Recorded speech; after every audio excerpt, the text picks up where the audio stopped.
As the sun peeked over the horizon, the town baker awoke to the chirping of birds outside of his window. Each morning, the baker would say, "'Tis a new day, a fresh start, with perhaps a bit of magic waiting in the oven." A rooster crowed to wake up the town, but the baker was already on his way to open his shop. Being the baker was the most important trade. The townspeople eagerly anticipated his freshly baked bread, queen's cakes, fruit tarts, and savory meat pies. "Time to make some magic," the baker thought as he lit the fire. The flames grew, crackled, and danced as they heated the oven's bricks. The oven held the secrets to all of the baker's creations, and each day was filled with new possibilities. The baker mixed and stirred the ingredients as he waited for the oven to get hot. Having just the right temperature was part of the magic. The other part came from the spices he used, such as ginger, cinnamon, and pepper, flavors from faraway exotic lands. It wasn't long before the scent of sweet treats filled the air and drifted down the street. Even the dogs and cats could not resist the aromas that woke them from slumber. Later that day, a little old man and woman entered the shop. The baker recognized the kind couple, as they often stopped for meat pies and cake. But this day was different. "Cookies?" they asked. "Do you have any cookies this fine day?" "Oh, sorry, not today. I'm about to close shop. But if you come tomorrow, I will make some for you." Oh, the little old man and woman looked very sad. Tears formed in their eyes as they turned to leave. Seeing their disappointment, the baker had a change of heart. "Wait, I have some time, and the oven is still warm. I will make you cookies at this very moment." The old woman and man were overjoyed. "Thank you, kind sir, but not any cookie will do. A gingerbread boy is the one we desire." "Come back in 30 minutes, said the baker. "When you hear me ring the bell, you will know the cookie is done." The baker quickly went to work.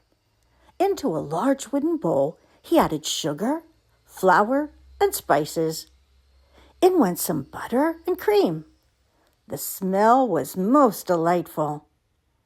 He rolled the dough and cut one large cookie in the shape of a sugary little boy, with currants for eyes, a cranberry for a nose, and candied ginger for a mouth. Now, time to bake. The gingerbread boy is to go into the warm oven for 10 minutes and not a minute more. It was getting late, and the baker was anxious to go home for the day.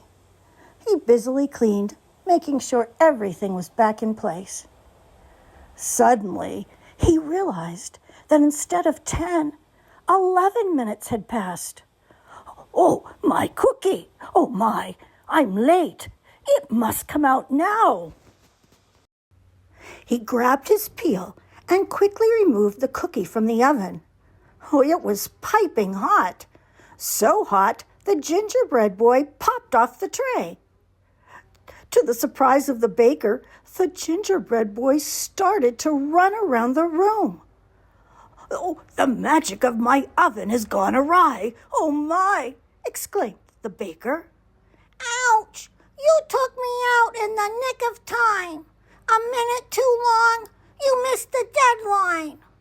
"But fortunately, you are fine," said the baker. "And now it is time to go into the bag, for you are a delicious cookie to be eaten."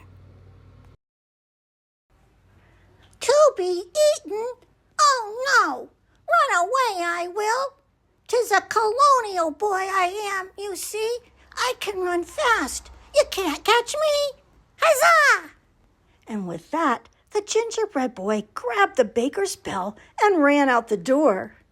The baker ran after him, but the cookie was faster. It wasn't long before the gingerbread boy came upon the hatter, who had been visiting the milliner. "Little boy, you smell of ginger and sugar. You are making me hungry. A nice cookie like you will fill my belly." "To be eaten? Oh, no! Run away, I will. 'Tis a colonial boy I am, you see. I can run fast. You can't catch me. Huzzah!"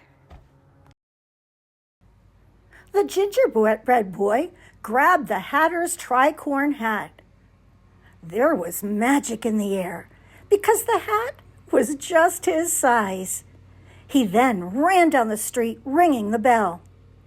The hatter ran after him, but the cookie was faster. It wasn't long before the gingerbread boy came upon the town's tailor. "Little boy, you smell of ginger and sugar. You are making me hungry. A nice cookie like you will fill my belly." "To be eaten? Oh, no! Run away, I will. 'Tis a colonial boy I am, you see. I can run fast. You can't catch me. Huzzah!" The gingerbread boy grabbed the tailor's newly sewn breeches and shirt. There was magic in the air, as the breeches and shirt were just his size. With his new tricorn hat, shirt, and breeches, he rang his bell and ran down the street. The tailor ran after him, but the cookie was faster. Soon the gingerbread boy came upon a man selling apples on the street. "Little boy, you smell of ginger and sugar. You're making me hungry. A nice cookie like you will fill my belly." "To be eaten? Oh, no! Run away, I will. 'Tis a colonial boy I am, you see. I can run fast. You can't catch me. Huzzah!" The gingerbread boy jumped on the apple cart and sped away, but not before taking the man's coat. There was magic in the air, as the coat was just his size. The man ran after him, but the cookie was faster. Further down the street, the gingerbread boy, ringing the bell, came upon the town's shoemakers.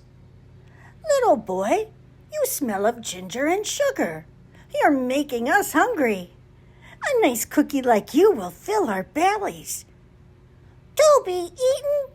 Oh, no! Run away, I will. 'Tis a colonial boy I am, you see. I can run fast. You can't catch me. Huzzah!"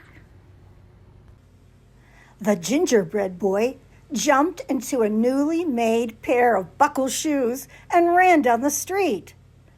There was magic in the air, as the shoes were just the right size. The shoemakers ran after him, but the cookie was faster. Next, the gingerbread boy scurried into the blacksmith shop.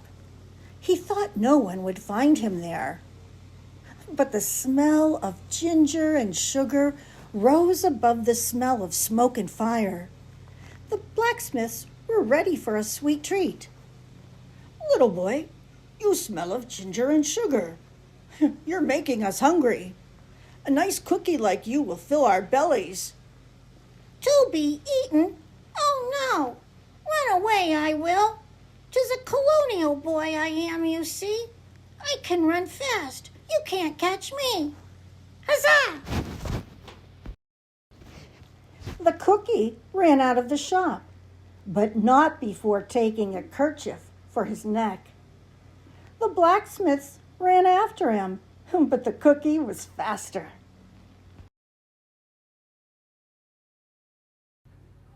By this time, the baker and the hatter and the tailor and the man selling apples and the shoemakers and the blacksmiths were getting very tired from the chase. But the gingerbread boy, with his tricorn hat and his shirt and his breeches and his kerchief and his coat and his new buckled shoes, seemed to run even faster. Finally, the gingerbread boy came upon the old man and woman from the baker's shop. "I suppose you want to eat me too," the gingerbread boy shouted. "Oh, why, of course not," they gently answered. "As the baker always says, 'tis a new day, a fresh start, with perhaps a little bit of magic waiting in the oven. And, like magic, here you are. We have been waiting for you. It was our dream to have a little boy to care for, one just like you. And when your heart believes, anything is possible." The old man and woman took their gingerbread boy home, where he lived as the happiest little colonial boy one had ever met. And the baker? He realized that his mistake wasn't a mistake at all. It was actually an unexpected, magical surprise. And unexpected magic is the best kind. Nevertheless, despite this happy ending, the baker learned to always take his cookies out of the oven at exactly 10 minutes and not a second more. Huzzah!